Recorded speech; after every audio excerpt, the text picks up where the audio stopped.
Hello and welcome to another episode of 7 Minutes of Precision. My name is Sharif, I'm your host, and today I'm joined by Marchand, a competitive shooter from Idaho. Marchand, how are you doing?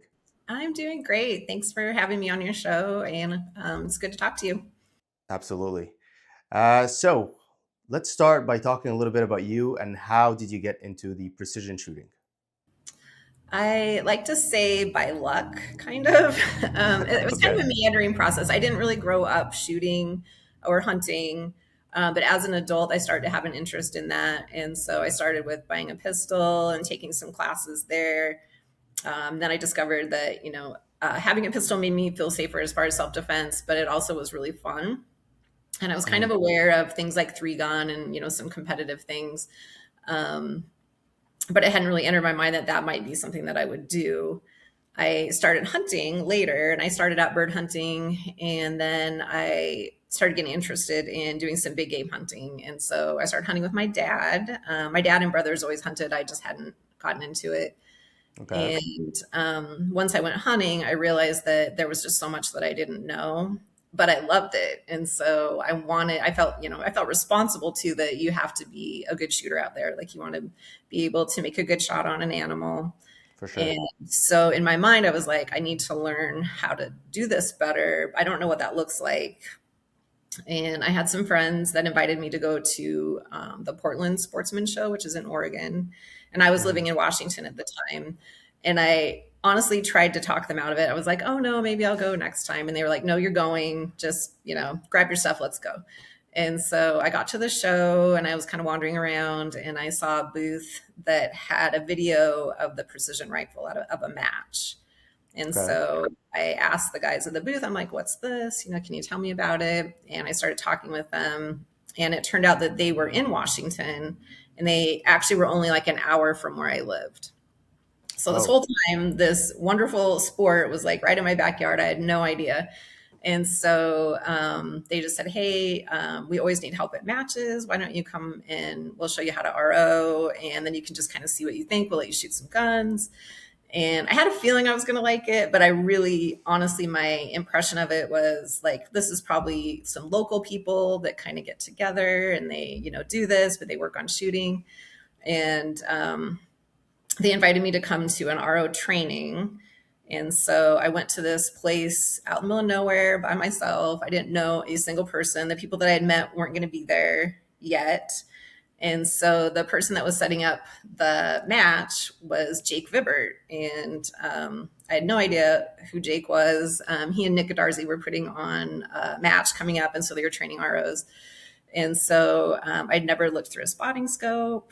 I'd never seen a bullet hit a target. So I just knew nothing. But they let me shoot a couple guns. I learned how to RO. And so I RO'd for I don't know, maybe 6 months. And I was kind of in the process of trying to put a rifle together for myself. But it took about hmm. 6 months. The whole community was just so nice and so welcoming. And I just fortunately had some really knowledgeable people that were there that kind of got me into some good equipment right off the start and helped me. I could come and hang out and they would let me practice. And it just, exploded from there. I just had no idea what this was going to turn into, and it's the best thing that I've done. Some of the best people I've ever met, and it's just I like it because it helps you. It's a thinking sport, so you have to problem solve and you have to figure out your data, but you have to kind of be in Hmm. shape too. Kind of Yes. hike around and pack a heavy rifle and that sort of thing. And so that definitely played into being in shape for hunting and being prepared for hunting. Um, I enjoyed the matches so much that I actually didn't even hunt for probably several years after that. So You I were just just, doing matches for a while.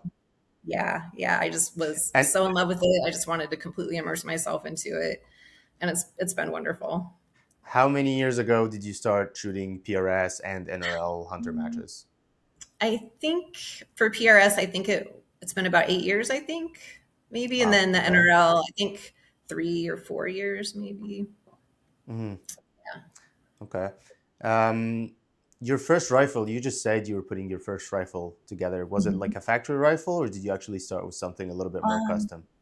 No, I was so fortunate. Initially I just thought I'll maybe buy somebody's rifle that they're looking to, they're going to bump up to the next level. So maybe they would sell a rifle. And that was kind of what I had in mind. But my friends had some other things in mind for me, and they were so great. So I had a friend that had like a certificate for half off a Defiance action. Okay. The first match that I RO'd, if you RO'd it, US Optics did a 50% off rifle scope. Yeah, my friends just kind of got me all set up. They're like, this is the barrel you need. This is, here's how you can get this scope, get this action. It took a while to get it all put together. Mm, And I started out with a 6.5 Creedmoor, and I shot that one for a little while. okay. And then I switched over to a 6 Creedmoor, which I'm still shooting for PRS matches now. Okay. So I was Yeah, I'm very always thankful for curious. that. I'm always curious how people start, like with rifles. Do they start with like factory? Most people usually start with a factory rifle. I started with a factory rifle myself, but it's really cool to see that somebody else starts with a good, build, a good custom rifle. But it's a little bit hard to appreciate the improvement from a factory rifle to a custom rifle afterwards because you already started with a custom rifle, right? So Yeah, I was very, very fortunate for that. However, I didn't know anything, so I couldn't even know to compare. But I was thankful that, I knew these were really great products, and I knew these were great companies. And as I kind of got into it, I got to meet people from the companies, and yeah, it's just such an awesome community, and hmm. a great time. And you were telling me that for a while you've been shooting factory ammo before you start reloading, right? Yes, yes, Okay. yeah. And I'm did you only feel like, loading for. sorry, Sorry. go ahead. I'm only loading for the 6 Creed right now, but I shoot a 6.5 for the NRL Hunter. Okay. Did you feel that the factory ammo was limiting you? Did you feel like you were not getting the groups that you were hoping for, or Um, I I think there might be a little bit. I feel like the factory ammo has definitely kind of risen to the occasion as precision rifle has gotten more hmm. popular. I shoot mostly Hornady, the ELDM match ammo, and it's been pretty good. And I'll say whether it's, the ammo is great or my gunsmith is just really awesome, but I feel like it actually groups okay. But, Okay. honestly pretty good. But there is just maybe a little, tighter groups in there with the factory ammo. It's pretty good. But with the Did you reloads, feel did you feel like you needed a little bit more speed from the factory ammo compared to reloads, or that also wasn't really an issue? No, not too much. I mean, I would say that there might be like maybe a stray flyer here or there with the factory where I feel like Hmm. maybe with the reloads, I'm seeing a little bit more consistency. But Yeah. honestly, like I can't complain a whole lot about the factory either. And it's definitely handy as far as convenience. Yeah, because exactly that's my point. A lot of people think that if they have to compete, that they have to reload. Maybe at some point, when you're so much good of a shooter, but in the beginning, if reloading is an issue, it shouldn't be a limitation to entering the sport and shooting, right? Because not Yeah. everyone has the time to reload. It is time consuming. Yeah, it's definitely not anything, if you don't reload, it should prevent you from getting into the sport. And again, I think that even between factory and custom rifles, the equipment and the gear is really good out there too. So, I think that people can get started with something pretty nice. Okay. So talk to me a little bit about PRS versus NRL Hunter. Which one do you like more, and why would you like one over the other? Um, I love it all, and I feel like it all challenges me. Like I definitely always have tons of room for improvement. I started out with PRS, and at that time, NRL was also just a center fire. It wasn't NRL Hunter, and so the matches were kind of similar. But I was living in Washington at the time, and so there were actually between PRS and NRL like quite a few 2-day matches that were really close to me that were really Hmm. nice. In our area too, we have a lot of matches that are in like on private property, maybe not necessarily a square range. Hmm. So that's kind of a neat thing because there's a lot of different terrain and winds, and you're shooting off natural obstacles and things like that, which I really enjoy. Um, right now with NRL Hunter, any entering into that, I do feel like that really truly improves you as a hunter. I Okay. mean, I think it really meets, meets the needs as far as that goes. It's a great format. So it's two different things. And even in terms of, prepping for the matches or practicing, like they're kind of two different animals, so to speak. And Okay. so, it's just a lot of different kinds of fun. Great. So now you brought us to the next point.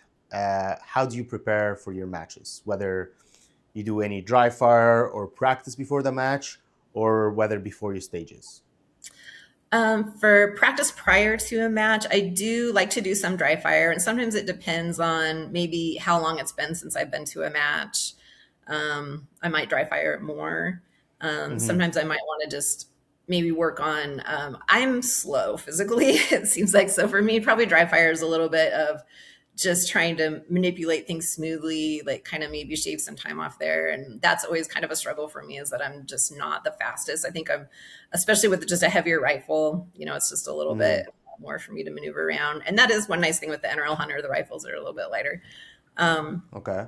but I would, if I'm preparing to go to a match, I oftentimes kind of reflect back on what didn't go well at the previous match. And I like to write notes on my course of Okay. fire.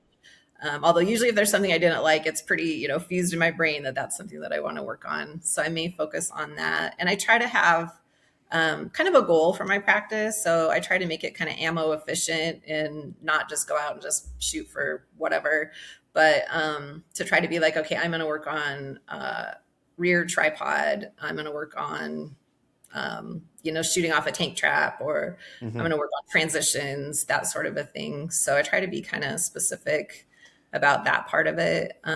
And when you dry fire, do you like specifically pay attention to your trigger pull or more like your position on the barricade? What is it exactly do you pay attention to or you try to practice?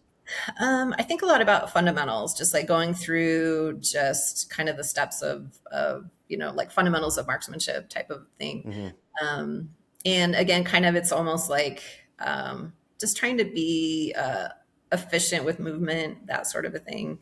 So I have a little barricade in my house that I can take apart and put together, so it's easy to store. But so I can do that, any weather. But then in my Okay. backyard, I actually have like a tank trap, and I have like a one of those plastic water barrels that, for That's whatever cool. reason, sometimes those are just harder to shoot on depending on height, or they're a little slippery, and so sometimes I'll practice on that some too. And So then I'm also assuming your neighbors are not too close to your backyard. well, I bought this house mainly because it has a very private backyard. So Fair enough. nobody can see me out there doing my random weird things. So I'm not scaring anybody, and I can practice. So that's I'd good. like to do that in my backyard, but unfortunately, our neighbor's a little bit close, and practicing with a rifle in the backyard will get the cops pretty quickly at my door front. So I'm very, very thankful for, and that literally was one of the reasons that I wanted to live in this spot. So That's awesome. Okay. for NRL, I think like that would be more like PRS type stuff. And it also kind of depends on. I do shoot some team matches sometimes, or some kind of outlaw matches, and they can tend to maybe have some further targets. So Hmm. if I'm not going to be shooting much past 1,000, I'm probably. I mean, I'll make sure that my data is good out to 1,000. But if it's past that, then I will. I definitely want to make sure that my data lines up. Farther distances. So I'll, And you do that by actually shooting that distance in yeah. your range? Okay. Yeah. So my home range goes about to 900 ish, but there's some places where you can go and get further Extend out. it a little bit. Okay. But yeah, so I'll try to Do do you that. use the truing method in the ballistic calculators or you just do it your own way?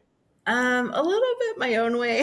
I think I Okay. might fiddle a little bit with with my casserole, but most of the time it's not too far off though. Okay. Cool. Yeah, I feel like it's been not too bad, but I like to make sure. I like to make sure that it's good. Yeah, For absolutely. NRL, I probably practice a little bit more workflow, Hmm. because it's just a different style of, locate your targets, range, engage, that sort of thing. And so it's a lot more gear management on the clock, and make sure that that's kind of efficient. I know like where I'm going to set my bag down. I know how hard how high I want my bipod to be. What do I want my tripod to look like? Just have things kind of just ready to go really efficiently. So sometimes I will work through like a stage that is that whole process. And so time management is kind of good. It's harder to practice for NRL Hunter because some of it is locating targets. And I mean, how do you practice that, without, if you already And know where the target every is, terrain is different, right? you can't So really could hide targets from yourself. So, yeah. um, and then, your wind calls in the NRL are, really on the fly because you don't get to be at the shooting location, until the time starts. So, So are all NRL hunter matches you're shooting off natural barricades or natural, stands? Um, you might be prone, might just be on the dirt. You might be off a log or a rock. I do shoot off Hmm. my tripod a fair amount. Okay. You might shoot off like a fence or, maybe a tractor or, things like that. It kind of depends on the match director, which is fun because it can be a variety of different things. And usually the time per stage is 2 minutes and a half, a little more, a little less. 4 minutes. 4 minutes. Okay, Four so minutes. 4 minutes, you get to your stage, you Hmm. locate your targets, Hmm. and then you get your dope, and then you start shooting. Yes. And how And many rounds is the average for a stage?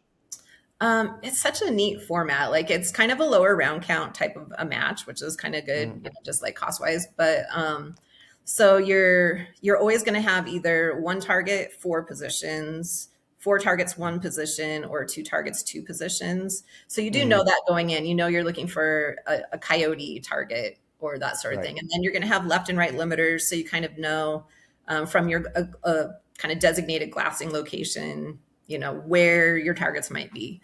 And Okay. so it's always going to be kind of in that format. And then you're going to shoot basically, if you miss everything, you're going to shoot 8 rounds. So if you hit the target on the first impact, that's 2 points. You move on to the next target. If you miss, you get another chance at it. If you hit it, you'll get 1 point. And so Okay. if you clean a stage, you're going to get 8 points. Two shots per four targets, or however But are it. you usually not allowed to go to the next target unless you put a hit on the first target? No, it's just the two shots. Okay. And then you move Cool. on. So hopefully you Mm, get an impact in there first. If not, you do get one more chance for half the points, and then okay. you move on. Yeah. Yeah, I haven't shot a lot of NRL matches, so I'm not sure how it runs compared to PRS.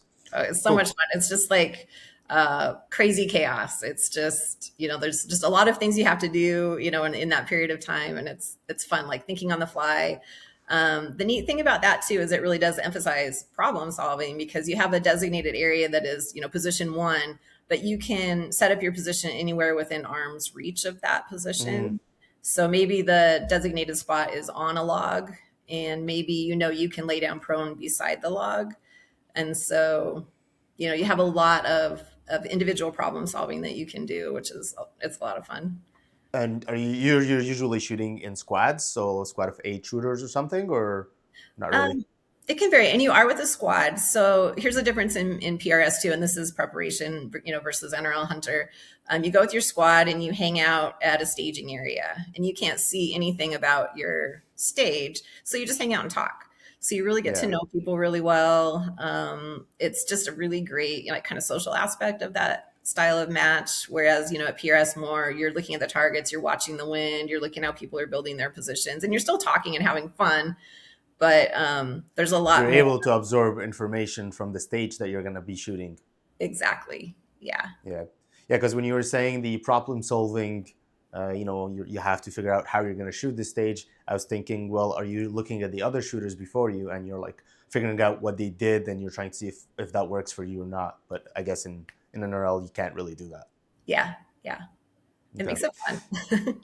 All right. Now, once you are at the match and you're shooting your stage, so let's say for PRS, now you're going to be shooting a stage. How do you prepare yourself? Do you have a preset, sequence of things that you go through before you shoot the stage, and maybe for NRL as well? Before I leave a stage in PRS, I like to reload my mag, write down any notes from the stage. I might go ahead, if I know the ranges to the next targets at the next stage, I might go ahead and look up some of my dope there, at least get my elevations written down on my arm. I use like an arm board. Yeah. And so I like to do that flow and just kind of reset from that stage. And then when I walk to the other stage, then I'm usually setting up my glass. I'm, finding the targets, kind of looking at what the wind is doing. And then again, I may be observing, other shooters just to kind of see like what they might be doing. Um, I know that, or I definitely have learned that because the way somebody else shoots a stage doesn't mean it's going to work for me either. So, there's always a kind of like, well, I might try it like this. Could be Mhm. good or bad. We'll see. But, just kind of just observing. But, it's great kind of just hanging out and talking. And I do love the sport because every match director kind of has their style of how they set up stages. And it keeps your mind busy. And I like that. Yeah, for sure. I find that I enjoy talking to a lot of people, but like I have to get some checks done before I start talking, or else they're calling my name next and I'm supposed to shoot and I'm missing something or I forgot something. And then I'm like, I'm too stressed, right? And I'm wasting time. So, yeah, I kind of have a sequence too, kind of similar to what you said. After a stage, first thing I would do, just reload my mags.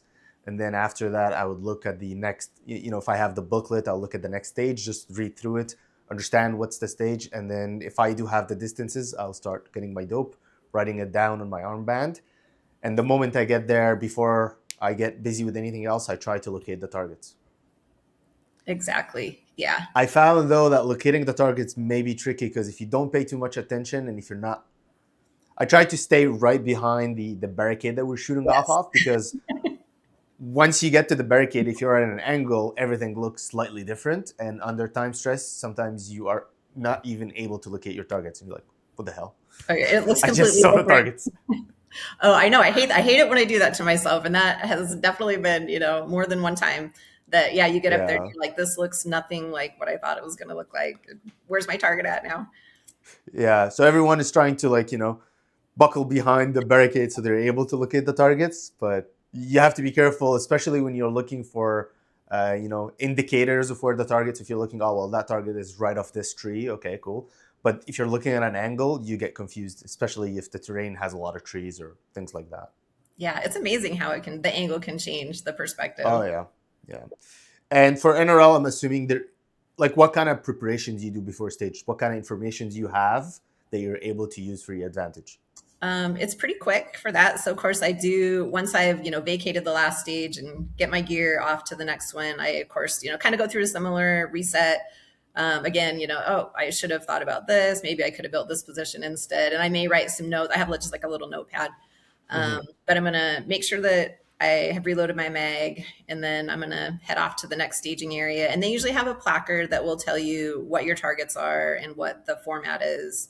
And so I'll write that on my board so it's just ready to fill in, once I just range the distances and I'm ready to go. And then I just hang out and enjoy. Okay. I might be, it's like you are kind of trying to get a sense of what the wind might be doing. You might know the prevailing direction or that sort of a thing. But it can definitely, not apply because you could be facing a completely different direction when you get to your actual stage. Because sometimes it can be a little ways, like they'll start the time and you're going to have to trot down a little trail or something to Hmm. get to the actual spot. So you don't always know what you might encounter. So, I'm trying to at least have maybe like a base idea. For that one, I do run a hard dope card. And so I have a 10-mile-an-hour wind. Okay. It's on there. So I know my 10-mile-an-hour wind, and I may, have to kind of plus or minus that in my head, um, once I get So to you're not actually calculating dope on the stage. You're running off a dope card. I am. I actually haven't, and because I used to do this, I'm shooting team matches. I just have done it like this for a really long time. So I actually don't even have my binos set up with my dope. So that would probably be Okay. faster, and I need to do that. But I've just Yeah. been really used to doing it that way from shooting team matches, and But most shooters are also running a dope card, or a lot of people use their um, binos, a lot of Castros. people use their binos. You don't really have time to do a kestrel and Hmm. look things up, but I think a lot of people still have a hard dope card just as a backup, which is always a good thing. Absolutely, But I yeah. think probably more people are running through their binos. And you We were do saying team matches. Sorry, go ahead. They do check power factor at the NRL Hmm. matches. So you have that's a requirement. So you'll shoot a couple rounds, through their, chronographer chrono, and that way they've got that data for them. Okay, yeah. And just explain a little bit what power factor is. Power factor is like kind of how it's the element of the hunting. So you want to make sure that, they want you to have rifles that you could actually take out and hunt. And I do hunt with my rifle that I use in the Hmm. matches. So it needs to have enough power that it would actually, humanely kill an animal. So they kind of limit the calibers somewhat to what you can use in those matches. And so, if you had a 300 Norma, obviously your power factor is going to be a lot heavier than 6.5 Creedmoor. So it can determine your placings too. So the higher power factor, which is a harder rifle to drive, essentially, is going to get a little more credit in the placing. So you may have the same points, but power factor will determine your actual placing. Oh, so a higher power factor can place you a little bit higher. Yep, Oh, because they're interesting. Okay. typically, a little bit harder rifle to drive. And there's a calculation for that, right? They take the caliber, they take the speed, and they do their calculation, and they're able to get a power Yes. factor. Yeah. Yeah, cool. All right. What else in your matches that you? So after a match, you take all your notes and you go through them, for example, and then what are you doing with this information? Um, just kind of just reviewing, like, what do I need to work on? Why didn't that go well? Why was that a struggle for me, and what can I do to fix it? Hmm. Especially if it's something that it does seem like sometimes, especially as you're a beginner, you make a lot of the same mistakes over and over, and that can get kind of frustrating. So sometimes you're like, okay, so I held wind the wrong way again. Like, what do I need to do to help me, kind of work through that? So again, it's kind of like, something like that is like, okay, where am I at mentally, as I'm Hmm. going through my stage? Like, have I really thought through, what's going on? Have I really like visualized it in my mind, like how I'm going to do this?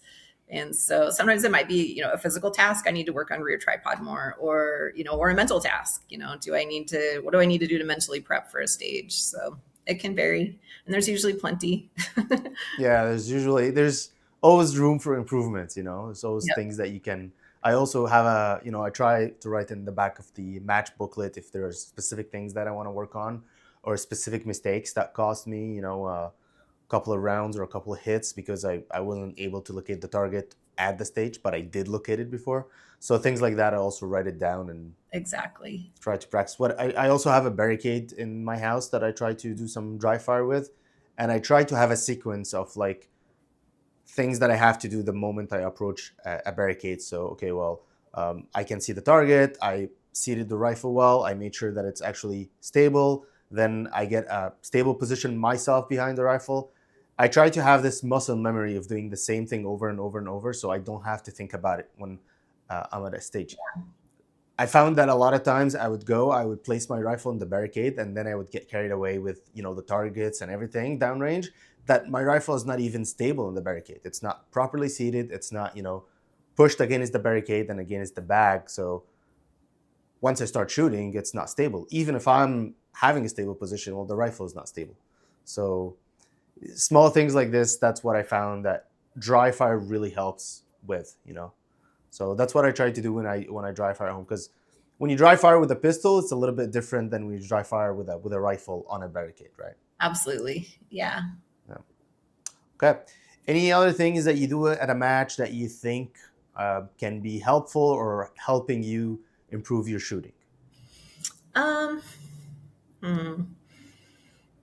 I think it is great to take the opportunity to talk to other shooters, and maybe I've had a question in my mind, especially as I'm learning to reload. I'm kind of picking people's brains about that sort of thing. So it's Hmm. nice to have the opportunity to chat with people. There's just so many great, knowledgeable people. I do like to kind of mix it up when I squad too. I like to, sometimes just squad with people that I've never met before. Or sometimes it's like, I might talk with someone and they're like, hey, jump in my squad and we can talk about it, whatever it is that I have questions on. So that's kind of a nice thing to have that opportunity at the matches. Yeah, definitely. The PRS community and I'm assuming also the NRL community is really helpful. And it's really nice when you see people just handing out each other things to help Oh, shoot yeah. a stage. So you are still competing against each other, but people are helping each other and handing out each other kit and stuff. So it's really lovely and really cool to see. Yeah, it's fantastic. And when I was first starting to, when I went to that first RO training, I was kind of, just observing, like, what are the people like? And then as I went to the matches too, I wanted to be, if I was going to take my time and, invest into this sport, I wanted it to be something that would help me grow and would be a positive thing. And so, I mean, it took me like all of 5 minutes to figure out that this was the type of people and community that I wanted to hang out with. And, the companies are so generous too. There's so many um, companies that just, they are constantly, consistently, donating, helping the sport. It's pretty amazing to see sometimes the prize tables and just how willing Yeah. they are to help out shooters. And, even like some of the companies that I've been able to be involved with, just amazing people. And there's just great gear. It's fun to see like small businesses, like a shooter has an idea and then they, it's like creating your own products, kind of like your Yeah. custom holster and your mag holsters. And I just am really always kind of rooting people on for, being able to, have some sort of a livelihood through shooting. And it's great. Absolutely. And you said you were shooting or you had shot other matches like team matches and things like that. Mhm. What kind of other competitions that you shot and you did actually really enjoy as well, other than PRS and NRL?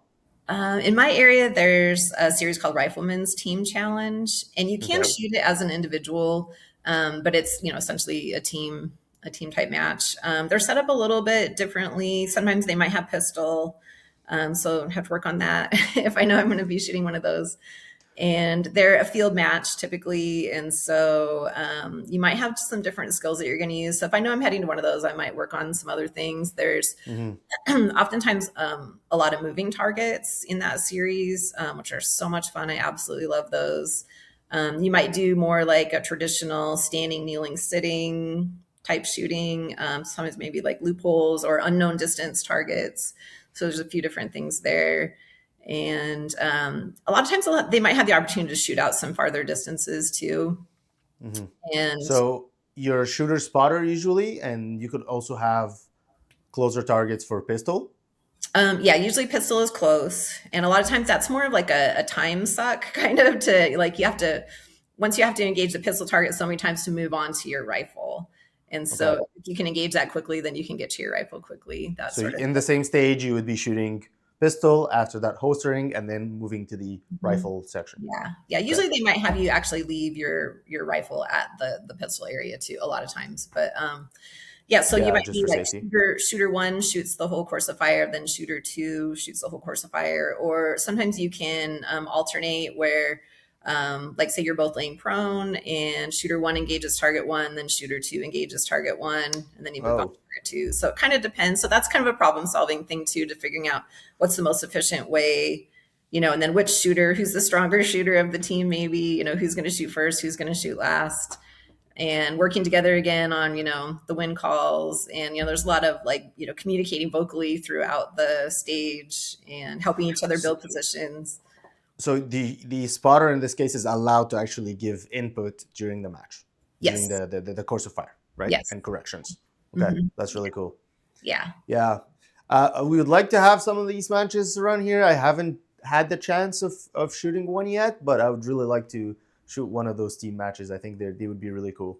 Oh, so much fun. Yeah. There Yeah. definitely, I haven't really done these, but there's definitely a lot more like, sniper style team matches that are a little more like tactical type stuff too, that I've been seeing a lot around, that some of my friends have been doing, that look really, really fun as well. So there's a lot of different ways to go out there and have fun. Yeah, I think in the last few years there have been a lot of competitions that are coming out and different style of competitions. So that's really nice because you would think there's only like PRS, but there's a lot of other things out there. You just have to look hard enough to find them and figure out what exists. Exactly. Yeah. All right. Marchand, thank you so much for taking the time and joining us in the episode. I really enjoyed it and I enjoyed talking with you. I enjoyed it too. I really appreciate it. Thank you. Thank you.